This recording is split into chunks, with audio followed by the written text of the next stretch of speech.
صل على محمد وعلى آل محمد كما صليت على إبراهيم وعلى آل إبراهيم إنك حميد مجيد. اللهم بارك على محمد وعلى آل محمد كما باركت على إبراهيم وعلى آل إبراهيم إنك حميد مجيد. الحمد لوليه والصلاة على نبيه. أما بعد فأعوذ بالله من الشيطان الرجيم. بسم الله الرحمن الرحيم. وَلَقَدْ يَسَّرْنَا الْقُرْآنَ لِلذِّكْرِ فَهَلْ مِن مُّدَّكِرٍ. وقال النبي صلى الله تعالى عليه وسلم: إن الذي ليس في جوفه شيء من القرآن كالبيت الخرب أو كما قال عليه الصلاة والسلام. عزیزان گرامی اور حاضرین مجلس، اللہ تعالیٰ نے اس دنیا کے اندر مسلمانوں کو جن نعمتوں سے نوازا، ان تمام نعمتوں میں سب سے اہم نعمت اور سب سے عظیم دولت قرآن کی دولت ہے، قرآن کی نعمت. اور کیوں نہ ہو؟ کیونکہ قرآن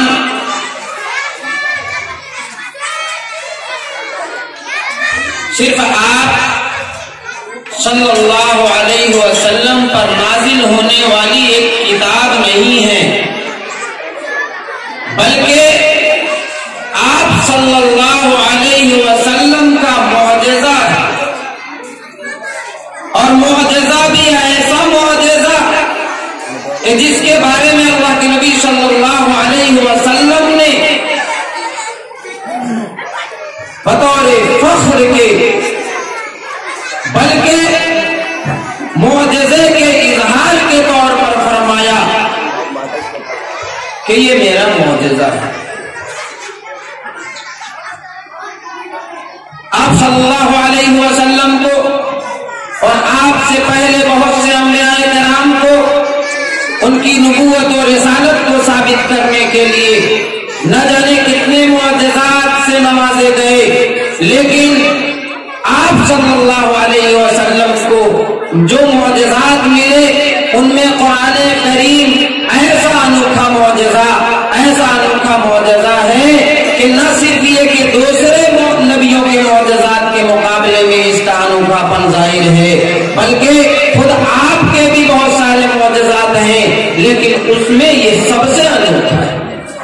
دوسرے انبیاء کرام اور خود آپ صلی اللہ علیہ وسلم کے معجزات میں قرآن کے معجزہ کو اس لحاظ سے امتیاز حاصل ہے کہ دوسرے انبیاء کرام کے معجزات اور خود آپ کے معجزات جب تک نبی رہے اس وقت تک معجزہ رہا، لیکن قرآن آپ صلی اللہ علیہ وسلم کا ایسا معجزہ ہے جو آپ کی زندگی میں بھی معجزہ رہا اور آپ کے وفات کے بعد بھی معجزہ ہے، اور انشاءاللہ تعالی یہ قیامت تک آپ صلی اللہ علیہ وسلم کی نبوت و رسالت اور آپ کی صداقت کے اوپر زندہ معجزہ ہے. اسی وجہ سے تو اللہ کے نبی صلی اللہ علیہ وسلم نے فرمایا کہ قرآن میرا معجزہ ہے. اور اس قرآن کی نعمت اور اس قرآن کی اہمیت اس لحاظ سے بھی سمجھ میں آتی ہے کہ اللہ کے رسول صلی اللہ علیہ وسلم نے ارشاد فرمایا کہ جس بندے کا دل اور جس بندے کا سینہ قرآن کے کسی بھی جز سے خالی ہو، کسی بھی حصے سے خالی ہو، وہ ایسے ہے جیسے ویران گھر. سمجھ لو ویران گھر، اس میں کچھ نہیں ہوتا، وہ ویران اور غیر آباد ہوتا ہے.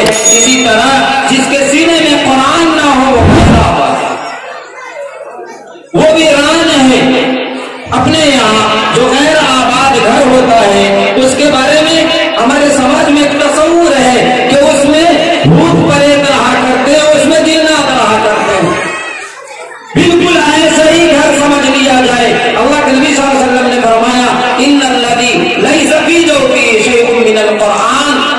بیت الخرب سمجھو ایک دم غیر آباد گھر ہے. تو اللہ تعالیٰ کی طرف سے مسلمانوں کو یہ جو دولت ملی ہے, یہ جو نعمت ملی ہے, یہ سب سے انوکھی نعمت ہے اور سب سے انوکھی دولت ہے. مسلمانوں کے اوپر ضروری یہ ہے کہ اس نعمت کی قدر کرے اور اس نعمت کی اہمیت کو سمجھے.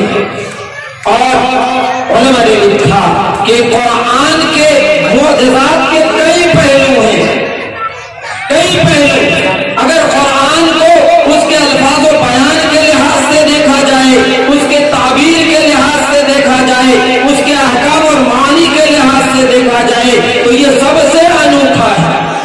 اسی طرح سے اس کے معجزے کا ایک پہلو جو علماء نے لکھا, جو واضح پہلو ہے, جس کا رات دن ہم روز مرہ مشاہدہ کرتے ہیں, وہ اس کا آسانی کے ساتھ سینے میں محفوظ ہو جانا ہے. یہ ایک ایسا معجزہ اور یہ ایک ایسا پہلو اس کے معجزے کا ہے جو آپ کو دوسری آسمانی کتابوں میں نہیں ملے گی. قرآن کے علاوہ بہت سی آسمانی کتابیں دنیا میں نازل ہوئی, لیکن کسی کتاب کے بارے میں اور آسمانی ہی نہیں, غیر آسمانی کتاب چاہے وہ چھوٹی سی چھوٹی کیوں نہ ہو, کسی کے بارے میں آپ یہ نہیں بتا سکتے کہ دنیا میں اس کا حافظ موجود ہے, دنیا میں اس کو اپنے سینے میں محفوظ رکھنے والا موجود ہے. مذہبی جو رہنما ہوتے ہیں ان کو بھی اپنی کتاب یاد نہیں ہوتی زبانی طور پر, چاہے وہ آپ توریت کو دیکھ لیں, انجیل کو دیکھ لیں, زبور کو دیکھ لیں, اس کے علاوہ دیگر صحائف جو بھی نازل ہوئے ان سب کا یہی حال تھا کہ ان کے مذہبی رہنما کو یاد نہیں. عام لوگوں کو تو چھوڑ دیجیے, بچوں کو تو چھوڑ دیجیے, لیکن اس قرآن کے معجزے کا یہ واضح پہلو ہے کہ یہ بآسانی اور ایک دم اطمینان کے ساتھ, سکون کے ساتھ, کوئی پریشانی نہیں, کوئی دقت نہیں, سینے میں محفوظ ہو جاتا ہے. اور اس طور پر محفوظ ہوتا ہے کہ انسان اگر سویا بھی ہو اس کو جگا دیا جائے اور بولا جائے فلاں آیت پڑھو, فوراً وہیں سے پڑھے گا. اور اس کے آسانی کا یہ حال ہے کہ بڑے سے بڑے عقل مند تو چھوڑیے, رہنما تو چھوڑیے, وہ بچہ جس کو پاکی ناپاکی کا شعور نہیں ہوتا, جس کو اچھے برے کی تمیز نہیں ہوتی, جس کو یہ تک پتا نہیں ہوتا کہ میں کون ہوں, میری سماج میں کیا حیثیت ہے, میری کیا اوقات ہے, ایسے کے سینے میں بھی یہ قرآن محفوظ ہو جاتا ہے. اسی وجہ سے قاضی عیاض رحمۃ اللہ علیہ نے لکھا ہے کہ قرآن کے معجزاتی پہلو میں یہ سب سے واضح پہلو ہے کہ یہ قرآن سینوں میں محفوظ ہو جاتا ہے, سینوں پر نقش ہو جاتا ہے. اسی وجہ سے تو کہا جاتا ہے کہ قرآن کو کبھی مٹایا نہیں جا سکتا, قرآن کو کبھی بھی برباد کر کے ہمیشہ کے لیے ختم نہیں کیا جا سکتا, کیونکہ میٹھتا وہ ہے جو کاغذ پر ہو, میٹھتا وہ ہے جو نقوش میں ہو, میٹھتا وہ ہے جو الفاظ میں ہو, میٹھتا وہ ہے جو حروف میں ہو, جو سینے پر نقش ہے, جو سینے میں لکھا ہوا ہے, جو سینے میں محفوظ ہے. چاہے کتابیں دنیا جتنی جلا دے, قرآن کو چاہے جتنا آگ لگا دے, قرآن کو مٹایا نہیں جا سکتا. یہ سینے میں محفوظ ہے, یہ انسان کے لوہے سینہ پر نقش ہے, اس لیے اس کا مٹانا آسان نہیں ہے. لیکن ضرورت اس بات کی ہے کہ جب اللہ تعالیٰ نے اس کو یاد کرنے کے لیے آسان بنا دیا تو ہمیں یاد کرنے کی فکر بھی ہونی چاہیے. بہت خوشی کی بات ہے اور بہت ہی دل میں خوشی محسوس ہو رہی ہے کہ آج ہمارے سماج میں اس کے تعلق سے بہت جاگرکتا ہے. آپ دوسرے دھرم میں چلے جائیے, مذہبی کتاب کے یاد کرنے کا ان کے یہاں کوئی خاص اہتمام نہیں ہوتا. دنیا کا سارا علم ان کے پاس ہوگا, لیکن مذہبی کتاب کا علم اس کے پاس نہیں ہوگا. سارے جہاں کا جائزہ اپنے جہاں سے بے خبر, یہ سبوں کا حال ہے. یہ صرف مسلمان کا امتیاز ہے کہ اپنے اس مذہبی کتاب کو نہ صرف یہ کہ یاد رکھا ہے بلکہ اپنے سینوں میں ہمیشہ کے لیے نقش کر کے رکھا ہے. اس لیے ضرورت اس ضروری ہے کہ مزید اس کو آگے بڑھایا جائے. جو قرآن آپ صلی اللہ علیہ وسلم پر نازل ہوا، جہاں سے اس کی حفاظت شروع ہوئی، کیا قرآن کا جب نزول ہوتا تھا اللہ کے رسول صلی اللہ علیہ وسلم اس کو جلدی جلدی پڑھا کرتے تھے. اللہ نے فرمایا اے میرے نبی جلدی پڑھنے کی آپ کو کوئی ضرورت نہیں. ان علینا جمعہ و قرآن، قرآن کو آپ کے سینے میں محفوظ کر دینا، جمع کر دینا، یہ میری ذمہ داری. اور صرف قرآن کے الفاظ اور اس کے حروف آپ کے سینے میں محفوظ نہیں کریں گے، بلکہ اس کے بعد ثم ان علینا بیان، اس کے احکام اور معانی بھی ہم آپ کو بتائیں. آپ صلی اللہ علیہ وسلم کے زمانے سے قرآن کی حفاظت کا دور شروع ہوا. صحابہ کرام میں حفاظ کرام کی بہت بڑی تعداد تیار ہو گئی. اس کے بعد تابعین میں ائمہ مجتہدین اور علماء دین نے جتنا بڑا کام اس قرآن کریم پر کام کیا، چاہے اس کے الفاظ کے تعلق سے، چاہے اس کے معنی اور احکام کے تعلق سے، دنیا کی کسی کتاب پر اتنا کام نہیں ہوا. اور الحمدللہ ثم الحمدللہ وہ سلسلہ جو آپ صلی اللہ علیہ وسلم سے شروع ہوا تھا آج تک باقی ہے. اور یہ آج تک نہ صرف یہ کہ باقی ہے بلکہ آگے نسل تک پہنچانے کی فکر جاری ہے. بس کوشش یہ ہونی چاہیے کہ یہ قرآن ہم تک جیسے پہنچا ہے محفوظ طریقے پر ہم بھی اپنے نسل کو ایسے ہی محفوظ طریقے پر پہنچائیں. اور اس کے پہنچانے کا طریقہ کیا ہے؟ پہنچانے کا طریقہ یہ ہے کہ اس کی تعلیم کو عام کیا جائے، قرآن کے جو حقوق ہیں اس کو ادا کیا جائے. علماء نے قرآن کے 3 حقوق لکھے ہیں، بس یہ 3 حقوق بیان کر کے اپنی بات ختم کرتا ہوں. سب سے پہلا حق قرآن کا یہ ہے کہ اس قرآن کو پڑھا جائے، کیونکہ قرآن پڑھنے کی کتاب ہے. علماء نے قرآن کا معنی ہی لکھا ہے کہ وہ کتاب جس کو سب سے زیادہ پڑھی جائے. قرآن طاقوں میں سجانے کی نہیں ہے، یہ زینت کی چیز نہیں ہے، یہ پڑھی جانے والی کتاب ہے. یہ تو سجانے کی نہیں، یہ تو روح پھونکنے والی کتاب ہے، یہ مردہ دلوں میں زندگی بخشنے والی کتاب ہے. لیکن افسوس کے ساتھ کہنا پڑتا ہے یہی ہمارا سماج ہے کہ جب فجر کے بعد آپ نکلتے آپ کو ہر گھر سے قرآن کی آواز سنائی ہوتی تھی، لیکن آج صبح میں آج اٹھ کر دیکھ لیجیے مسلمانوں کا محلہ خاص طور سے پورا سنسان نظر آتا ہے، سناٹا پسرا ہوا ہوتا ہے. کوئی ایسا نہیں ہوتا جہاں سے یہ آواز آ رہی ہو قرآن پڑھا جا رہا ہو اور قرآن کے تعلق سے کوئی خاص بیداری نظر آتی ہے. ہم لوگوں نے اس کو تعویذ کی کتاب بنا دیا، گنڈے کی کتاب بنا دیا، شیطان بھگانے کی کتاب بنا دیا، قسم کھانے کی کتاب بنا دیا. جو کتاب اس لائق تھی کہ ہماری زندگی میں انقلاب پیدا کرے، جو کتاب اس لائق تھی کہ پڑھ کر کے اپنی زندگی میں چینجنگ اور تبدیلی لایا جائے، ہم نے اس کو رسموں کی کتاب بنا کر رکھ دیا. رسوم کی جگہوں پر اس کو نکالتے ہیں، بس عزت کرتے ہیں، احترام کرتے ہیں، پھر سجا کر کے پوری زندگی کے لیے اس کو رکھ دیتے ہیں.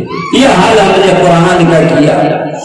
دوسرا حال اس قرآن کا یہ ہے کہ اس قرآن کے محض الفاظ کو پڑھنے پر اکتفا نہ کیا جائے، کیونکہ قرآن جو نازل ہوا ہے وہ اس لیے نازل ہوا ہے کہ اس کے اندر جو احکام ہیں، جو اعمال بتلائے گئے ہیں اس پر عمل کیا جائے. اور یہ عمل کرنا تبھی ممکن ہوگا جب اس کے معنی کو سمجھا جائے، اس کے مفہوم کو سمجھا جائے، اس کے تقاضے کو سمجھا جائے. اور اس کا تقاضے کو سمجھنا کب ہوگا؟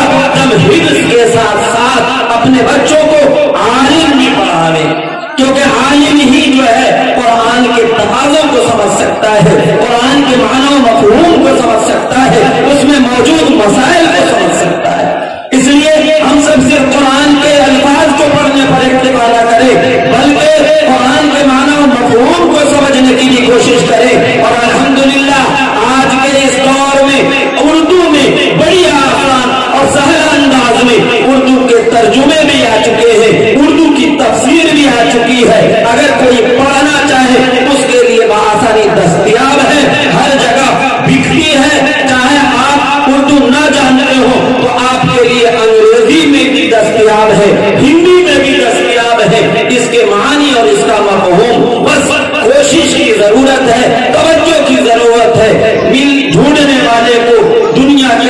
جاتی ہے، اگر آپ تلاش کرنے پر چلے انشاءاللہ تعالی آپ کو مل کر رہے گا۔ اور تیسرا بڑا حق اس قرآن کا یہ ہے کہ بعض اس کے الفاظ کو پڑھنے پر، اس کے معنی و مفہوم کو جاننے پر اکتفا نہ کیا جائے، بلکہ اس قرآن کے نزول کا مقصد عملی زندگی میں اتارنا ہے۔ لہذا ان کے مسائل کو، ان کے اعمال کو اپنی زندگی کا حصہ بنایا جائے، کیونکہ علم وہی کارآمد ہے، وہی مفید ہے جس علم پر عمل ہو۔ اللہ کے رسول صلی اللہ علیہ وسلم نے ارشاد فرمایا، العلم علمان، علم دو قسم کا ہوتا ہے، علم علی اللسان، ایک تو زبانی علم ہوتا ہے، کاغذی علم ہوتا ہے، الفاظ و نقوش کے حدود تک محدود ہوتا ہے، اور ایک علم فی القلب، ایک علم وہ ہے جو دل میں اترتا ہے، اعضاء و جوارح سے اعمال کی شکل میں ظاہر ہوتا ہے۔ کہ قرآن کو پڑھنے والا اگر اقیم الصلاۃ کا حکم آیا ہے تو نماز کی بھی پابندی کرے، قرآن میں اگر آتو الزکاۃ کا حکم آیا ہے تو زکات بھی ادا کرے، اور اگر قرآن میں دوسروں کے ساتھ اچھے سلوک، اچھے برتاؤ کا حکم آیا ہے تو دوسروں کے ساتھ اچھا برتاؤ بھی کرے۔ علم بلا عمل کا شجر بلا ثمر، عربی کا بہت مشہور مقولہ ہے کہ جس علم پر عمل نہ ہو وہ ایسے ہے جیسے درخت ہو اور اس پر پھل نہ آئے، کہ بے پھل والے درخت کی ہمارے یہاں کوئی قدر نہیں ہوتی، ایسے ہی اس علم کی کا بھی کوئی اعتبار نہیں جس پر کوئی عمل نہ۔ اس لیے قرآن جو اللہ تعالیٰ نے ہم کو نعمت کے طور پر عطا کیا، دولت کے طور پر عطا کیا، اس دولت کا حق یہ ہے کہ ان کے جو حقوق ہیں اس کو پورے طور پر ادا کیا جائے، اور نہایت ہی فکر مندی کے ساتھ جو قرآن اللہ کے رسول صلی اللہ علیہ وسلم سے لے کر ہم تک محفوظ طریقے پر پہنچا ہے، اگلی نسلوں کو بھی پہنچانے کی کوشش کریں، اور اپنے بچوں کو قرآنی تعلیمات سے جوڑنے کی کوشش کریں، ان کو جو ہے دینی علوم سے، دینی احکام و عمل سے جوڑنے کی کوشش کرے۔ آج مسلمانوں کو دینی احکام اور دینی معاملات اور دین سے برائے نام تعلق رہ گیا ہوا ہے، دین کا نام لیتا ہے تو وہ صرف دینی مقامات پر، مذہبی مقامات پر دینی جہاں معاملات کا مسئلہ آئے گا ان کا معاملہ بہت خراب ہوتا ہے۔ اس لیے اللہ تعالیٰ سے دعا کرے کہ اللہ تعالیٰ ہم سب کو قرآن پر مکمل عمل کرنے کی اور اس کے حقوق کی مکمل ادائیگی کی توفیق مرحمت فرمائے۔ آمین و آخر دعوانا الحمدللہ رب العالمین۔